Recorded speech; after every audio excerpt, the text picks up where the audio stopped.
El alfabeto latino, que actualmente es uno de los sistemas de escritura dominantes, tiene un antiguo origen y que ha sufrido una larga evolución histórica desde su aparición en el siglo VII a.C. El origen del alfabeto latino está en la variante occidental del alfabeto griego usado en Cumas, una colonia griega del sur de Italia. Los latinos adoptaron una variante de este alfabeto en el siglo VII a.C. para transcribir su idioma, al igual que hicieron otros pueblos itálicos de la época. Del alfabeto de Cumas derivó el alfabeto etrusco, y los latinos finalmente adoptaron 21 de las 26 letras etruscas. Originalmente el alfabeto latino constaba de las siguientes letras.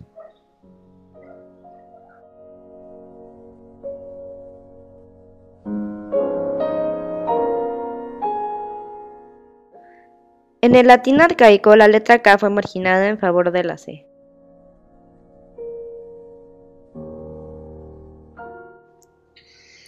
Probablemente durante el siglo III a.C. la letra Z cayó en desuso, tomando su posición alfabética la letra G. Según Plutarco, la idea de ponerle un palito a la C para poder diferenciar cuando representaba al fonema G fue de Spurius Carvilius Ruga, de forma que quedó la representación C es igual a K y G es igual a G. Tras la conquista de Grecia en el siglo II a.C., se reintrodujo la Z y se adaptó la Y, colocándolas al final del alfabeto. El nuevo alfabeto latino contenía entonces 23 letras que ya tenían la forma de nuestras mayúsculas. Los romanos usaban la I tanto para representar el fonema I como la J. Existe controversia sobre el nombre latino de algunas letras. En general, los nombres de las constantes oclusivas se formaron añadiendo la E después del sonido representado por la letra, mientras que al resto de las consonantes se les añadió la E antes de su sonido, siendo el nombre de las vocales simplemente su sonido.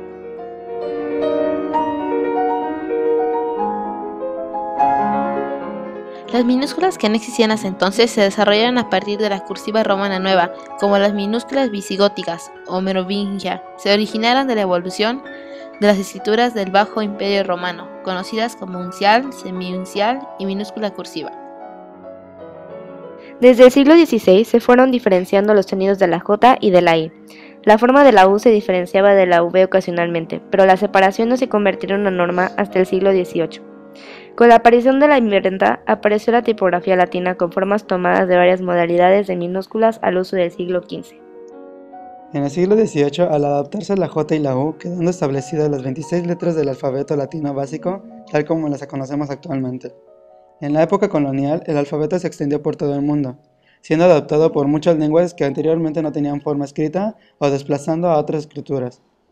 También en este periodo contribuyó a la cristianización, al ser usado por los misioneros para la traducción de la Biblia a otros idiomas no europeos. En el siglo XIX, los rumanos adoptaron el alfabeto latino. Aunque el rumano es una lengua romance, la mayoría de la población era de la religión cristiana ortodoxa, y hasta entonces habían usado el alfabeto cirílico rumano.